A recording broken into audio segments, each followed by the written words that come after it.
Hey everybody, this is Barney Quincy, founder and creator of the Animal Wellness Summit, and we are on live with Barb Fox, and we have a couple presenters lined up for you guys tonight. I'm going to give you a couple seconds to get all signed in here. A couple people already in the Facebook comments are like, hello, let's go, we're ready to do this.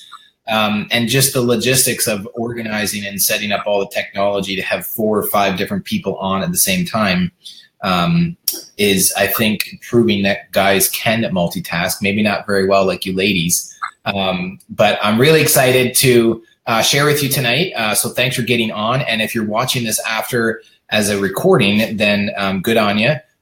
We are going to be taking some questions at the end. And then what time that actually is going to be, I'm not sure, but I will do my best as we're talking and going through this that I will answer some of your questions. And we have 3 presenters lined up for you tonight just to go through basically like a kind of like a meet and greet and like an interview style. So you guys can continue to stay excited because there's been a lot of excitement over the last couple of days as we're gearing up for the launch of our first ever Animal Wellness Summit. So yes, Gene, maybe in brackets, some people might call it poor planning, but there is also a lot of logistics that goes in to get this all set up. So Barb, welcome. Thank you for taking and making the time to be with us here tonight on a Sunday night. Thank you, Barney, for inviting me.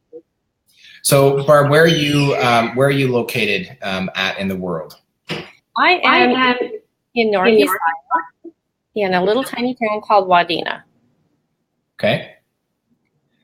And how's the weather there tonight? Well, it's cold. Yesterday it was kind of nice. This morning was nice, and it's dipping down, so it's a little chilly. That's why I have my jacket on tonight. And sorry, what state are you in again? Iowa. Iowa, okay. The corn state, right? Yeah, I guess. So what I want to do is just have you tell everybody the story, because if people are listening and they're like, well, who is Barbara Mayhew Fox or Barb Fox? Why don't you just share with us a little bit about who you are, what you do, and then we can go through a couple little questions, okay? Sure, no problem, Barney.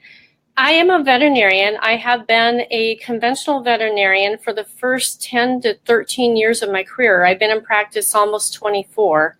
And over the past 10 years, I've strictly gone holistic or integrative, but mostly holistic, meaning that I use natural products in my practice. And I look at the animal from a whole perspective, meaning mind, body, spirit. I got into holistic medicine, veterinary medicine, after I had some major health scares myself.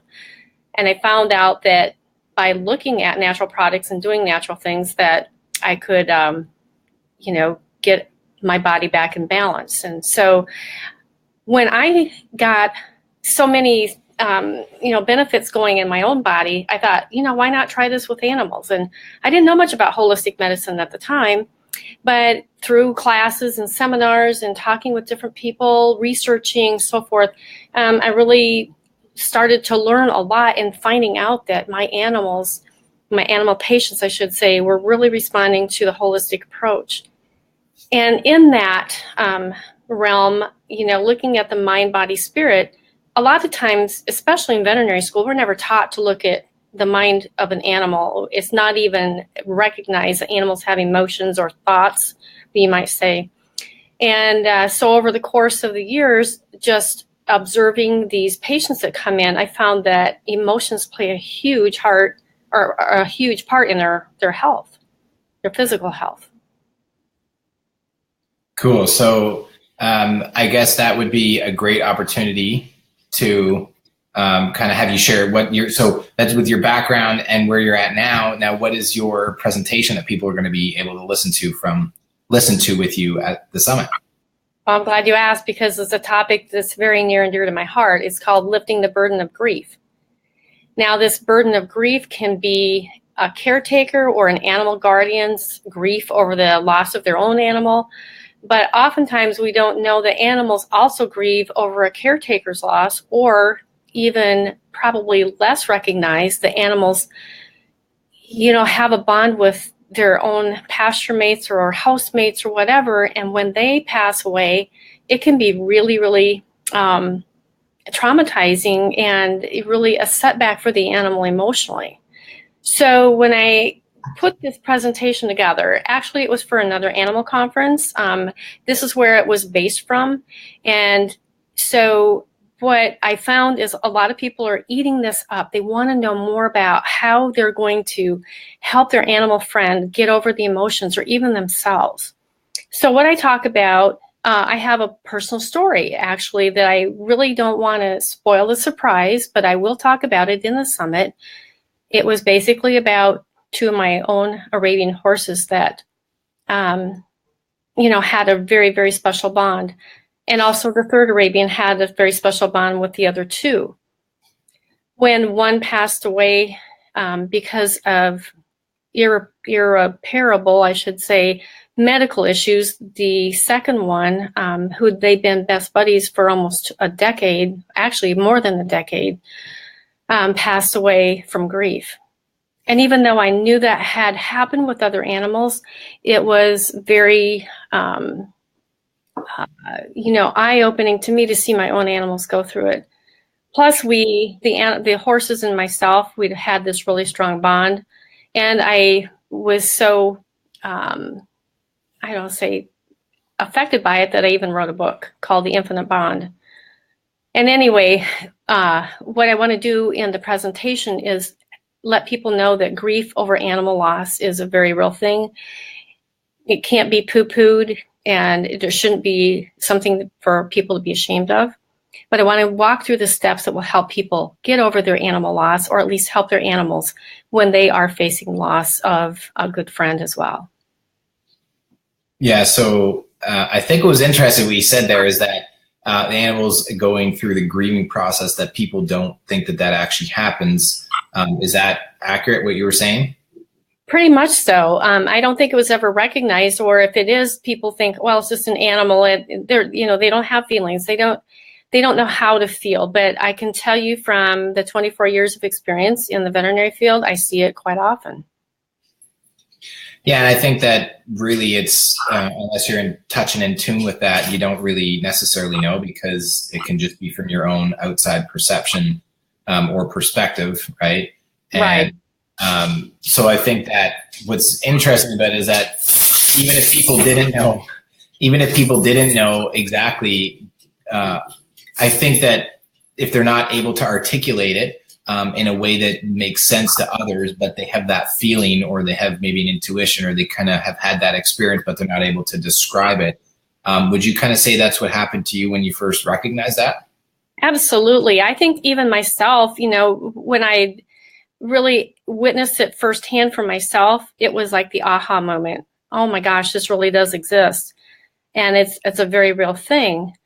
I'm really passionate about sharing the emotional side of animals with people. I know we have a couple other presenters in the summit that will be talking about that, but I really want to delve into my own personal story, because I think that people can relate to, what I went through with my own animals from a veterinarian's perspective, at least.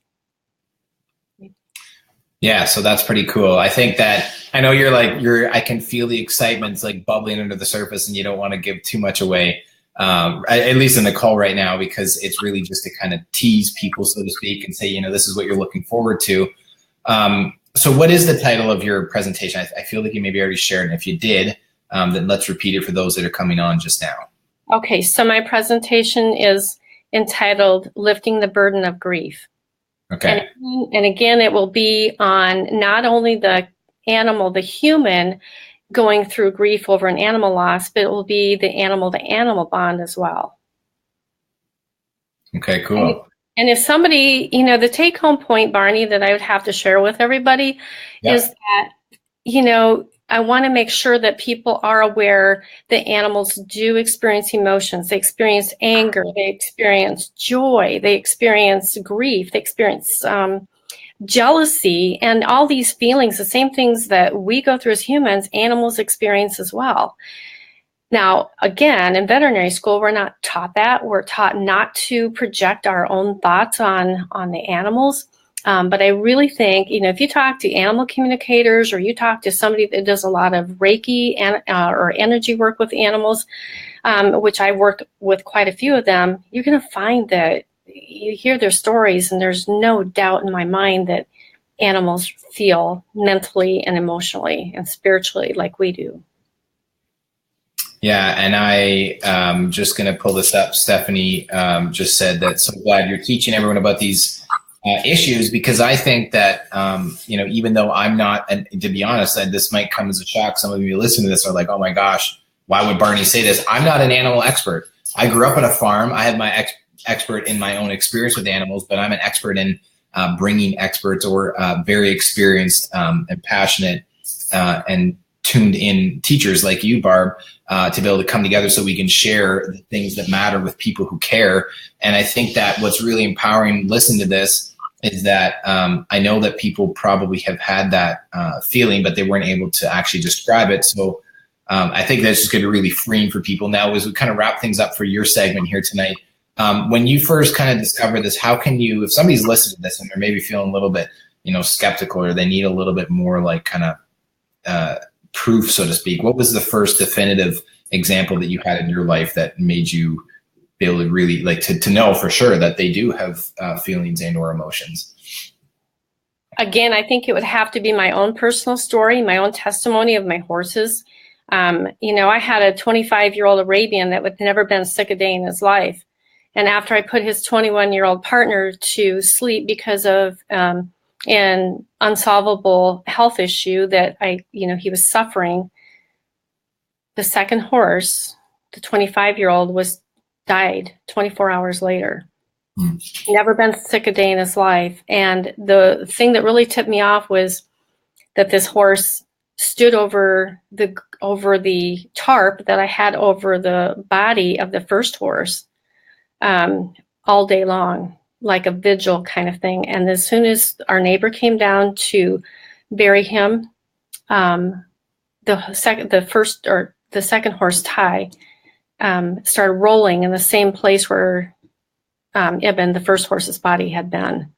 And I thought he was just getting the scent of him on him. Right. And then an hour later, he was in a major health issue, colic, for those people who know horses and what they go through. And like I said, the next 24 hours later, he was gone. Wow. No doubt in my mind that was brought about by grief. Yeah. Yeah, I'd probably just like, there's a feeling of not that, that happens with humans too. And I know that story. I've heard that a lot more with like dogs that are with pet parents that have a dog, and the parent that dies, or the human that dies, the caretaker of the dog, and next thing the dog's just kind of like, it's done, or they take on some of that in the human. There's gonna be a lot. There's a lot. I'm really excited. Even though that's not a super exciting story, but really there's balance in the universe and everything, so that through the pain that was, in that experience, there's been a lot of great value because it's inspired you as a teacher to be able to share what it is that you're doing, right? Right. Yeah. It is. Yep, absolutely. Thank you. Cool. So any other parting words of wisdom before we transition here and I set you free for your Sunday night? Oh, I'm just really excited about the summit, and I can't wait. I would love to hear from the other presenters as well. So hope everybody can get in and join in. Okay. Awesome. Thanks, Barb. Thanks for tuning in. And let's see if I can manage this as we go on the fly here. So Nancy, are you there with us? Can you hear us? Okay, I think we got to pull her up into the space here. All right, Nancy. Yeah, I'm gonna just pop you out of here for a second. Okay. Barb, thanks so much. We appreciate it. All right, Nancy, are you there? Yes. Can you hear me? Awesome. We can hear you loud and clear. Thank God for 16-year-olds. Oh, those millennials, I tell you. Maybe that's a generation before. Actually, maybe that's another generation now. I don't know. Well, welcome. Thank you. We have Elizabeth Chapman, who's in the lobby section with our call tonight. So we have lots of interaction tonight. So I'm glad that you're able to get it to work, because we could hear you and I'm talking to you and I could tell that you couldn't hear me. Yeah. So without further ado, welcome and thank you. I know that you are an amazing teacher with what you do with your dogs and probably other animals as well. But why don't you share with us, first of all, kind of if people don't know who you are, where you're at, what you do, and where you're from, what's your story, and what exactly do you do? Okay. So I'm on planet Earth, thank God, in Las Vegas, Nevada. And I came here via Minnesota.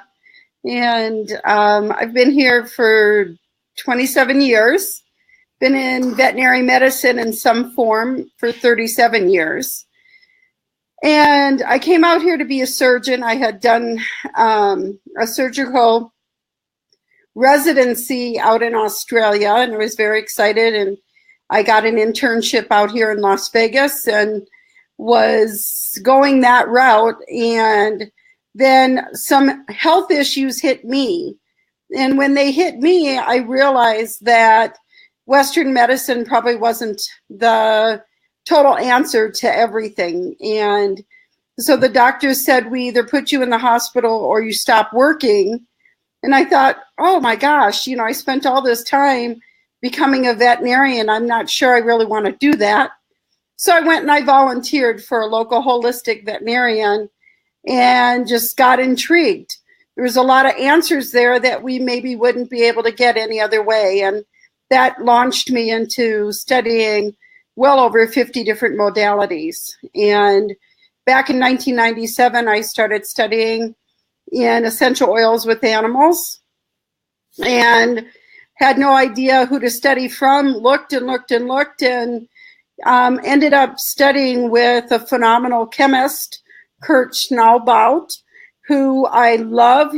I consider him one of my dearest friends and mentors. And I just investigated more and more, and I kept trying to find veterinarians to work with.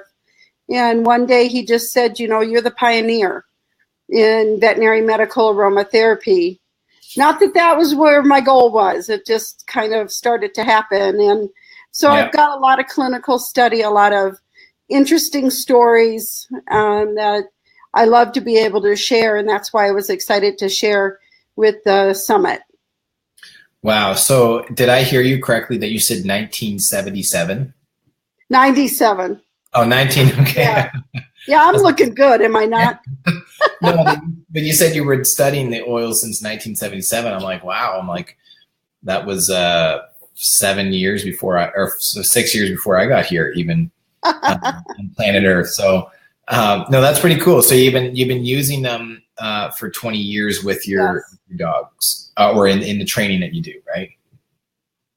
Yep. Now, so your presentation. So what do you specialize in?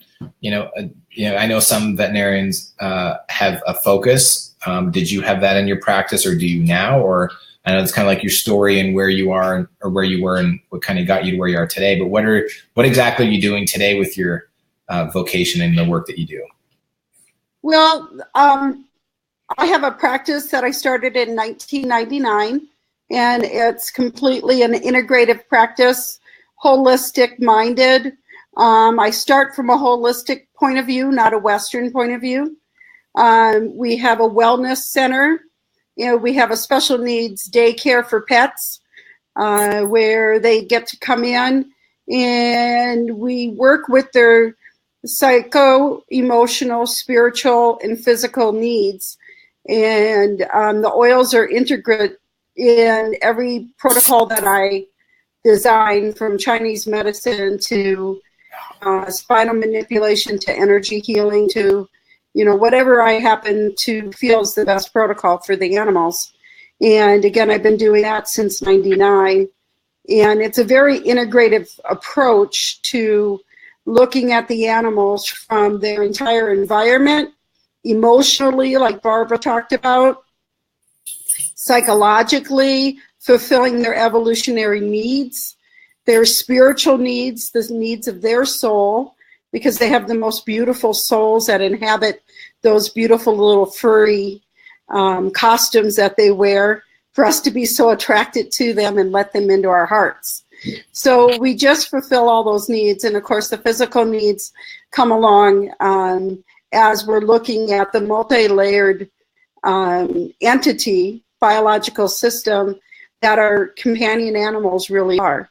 And essential oils have just played a huge part in that, because they're a full biological system that can talk to those animals and through us. And so I've done a lot with the human-animal bond in those emotional needs that come up for the human, and how we project on our animals. And they fulfill so many needs for us that I just feel blessed, completely blessed and honored to be able to be in the position I am, which was just, I always wanted to know more and how I could do better for these animals, because they give so much to us.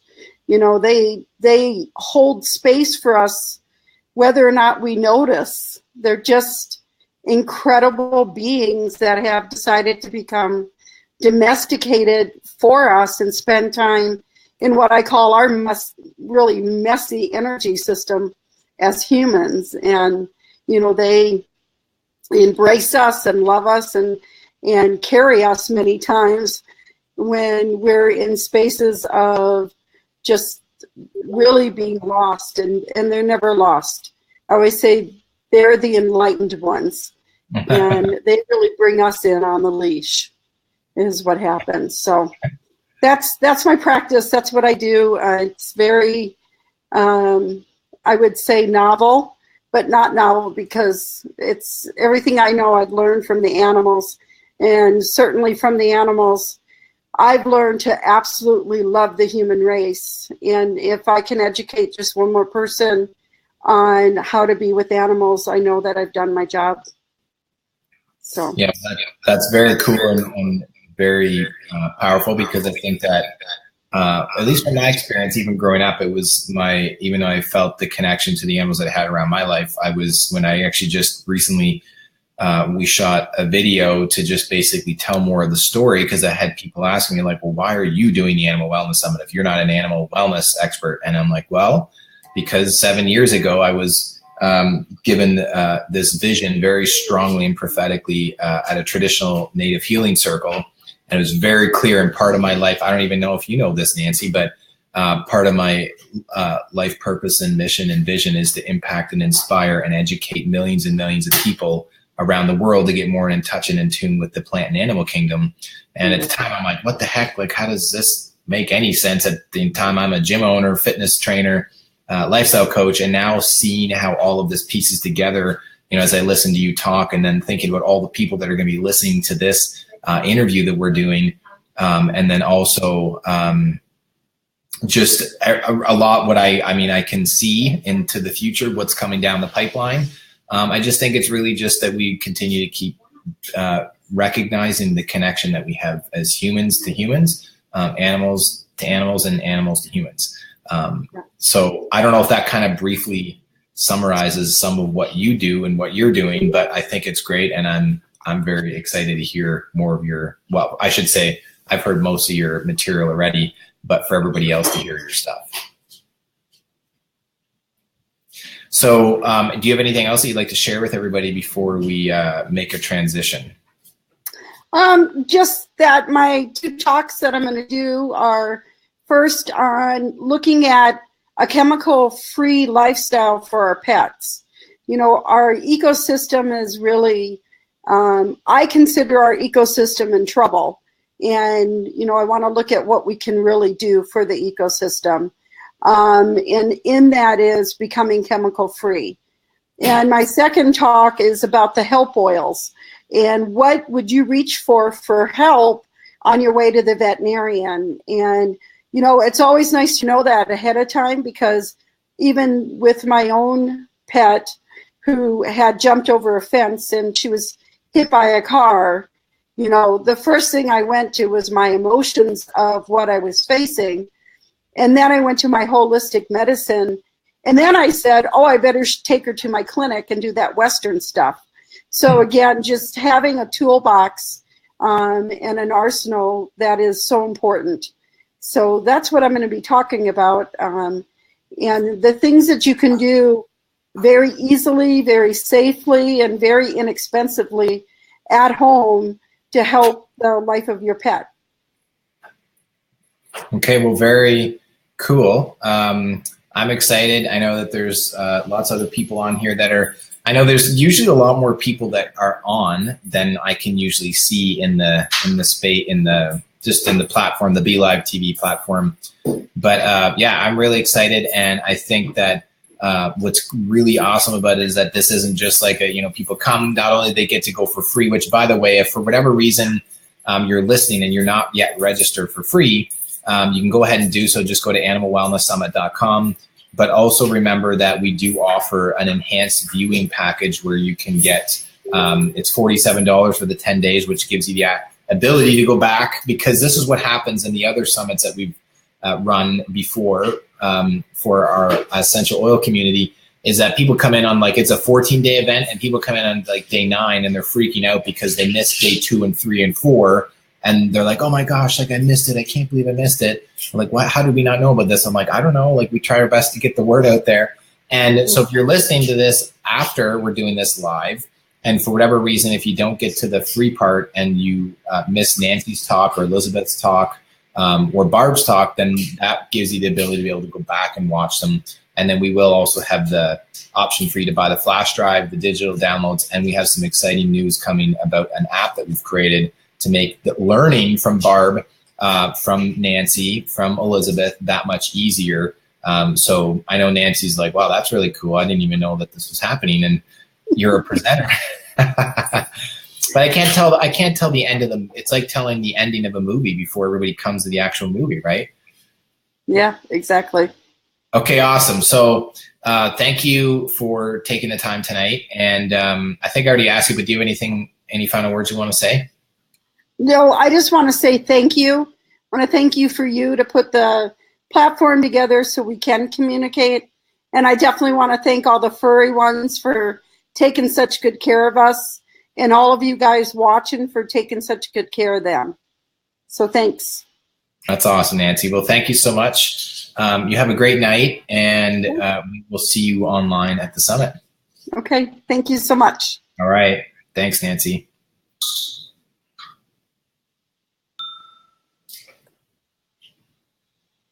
All right, so now we have Elizabeth. Can you hear me? I can hear you. Can you hear me? Yes, we're good to go. Good.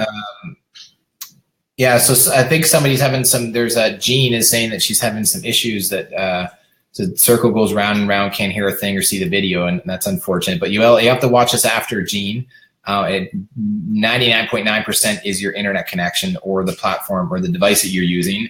I know it's not fun, but the nice part about this is that this is recorded. You'll be able to get access to this later. So Elizabeth, you've been on here waiting patiently, and we're on bright and early. So let's get straight into it with you. Why don't you just share with everybody who you are and where you are, and also just kind of your story and what they kind of like your story and where you're at. Sure. My name is Elizabeth Chapman. We're up in way northern Minnesota, sort of close to the Canadian border. We're almost more Canada than the United States, but we always say that with our friends from Minnesota. Yes, and we go, yeah, sure. And we found Canadian any place else you go. It's winter here, and we've been involved, myself and my family, involved in performance dog sports for almost 30 years now. And so we have a lot of experience in raising and caring for dogs from birth until the time we have to say goodbye. And I want to bring some of the tips and tricks we've found for keeping our senior companions, geriatric golden year companions, healthy and happy for as long as we have them. So that's what we're focusing on with my presentation. And just some nice practical things that people can use on a daily basis or plan for in the future. Very cool. So you said that you've been in the performance. You said performance dogs, right? Yes. So what does that And what does that look like a little bit more? Sure. Specifically, everything from competitive obedience, dog sled racing, you name it, we've probably done it. But our primary love in our family is the dog sled racing and agility.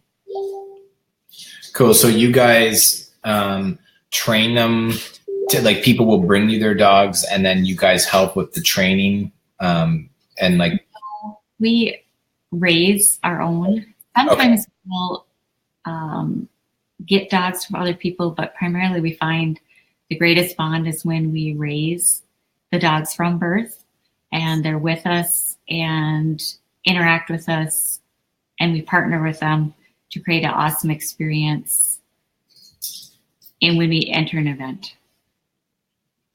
And then they usually always retire with us unless we find a perfect home for them where they would be a really good fit. Okay. So with us, we have a lot of experience with senior dogs. Cool. So so then basically that's what you do. You're doing that, but not like have people coming to you and then you're training the dogs, right? No, we have, and we like helping people with their dogs or helping them get into performance sports. But most all of our dogs are bred specifically for what we do. Okay. And did you see this from Shanna? Just said performance dogs rule. Absolutely. What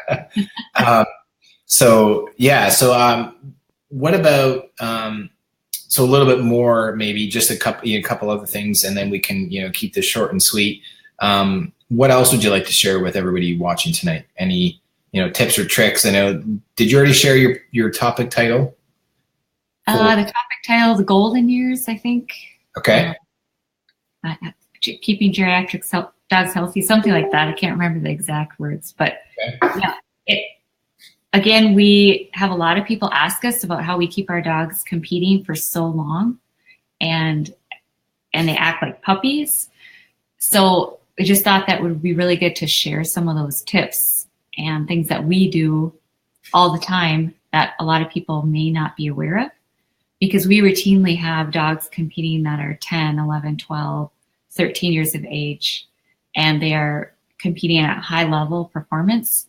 So it's very odd. We think it's very normal, but a lot of people don't have these things that we've learned. And so it's be an opportunity for people just to pick up a few things, even if you just have your own house dog, who is, again, a working dog because they're an emotional partner, but just some ideas of how to keep them active and healthy as long as possible. Yeah, well, I think that I was actually going to say this, and it's really interesting because it brought up, I just thought about this, that Barb, not Barb, Nancy was talking, well, maybe it was Barb. But either way, just thinking about how when some people don't, they have they're a pet parent. They have a dog in their house, or they love horses, and there's this connection there that they don't know and understand. And that I actually just saw a post on Facebook, and there was somebody locally here in Ontario, Canada, which, by the way, that's where I'm from. If you can't tell by my accent, say that as a bit of a joke, because some of my American friends are like, wow, you're really from Canada. And anyways, and they said, let me just see if I can switch this for 1 second so I'll get bigger. Is they were saying, hey, they're having a problem with their dog jumping up on the 13-year-old dog and jumping up on the couch, and they hurt one of their children or something like that. I'm like, what do we do? And there's all these comments flooding in, and I was just thinking, I'm like, my first thought was initially is how much exercise is the dog getting? And this is just me with Barney's brain. I'm not the animal expert, but I know how the human body works, and the animals work very similar. It's a little bit different. The first thing, I didn't say this, but the first thing was how much exercise is the dog getting?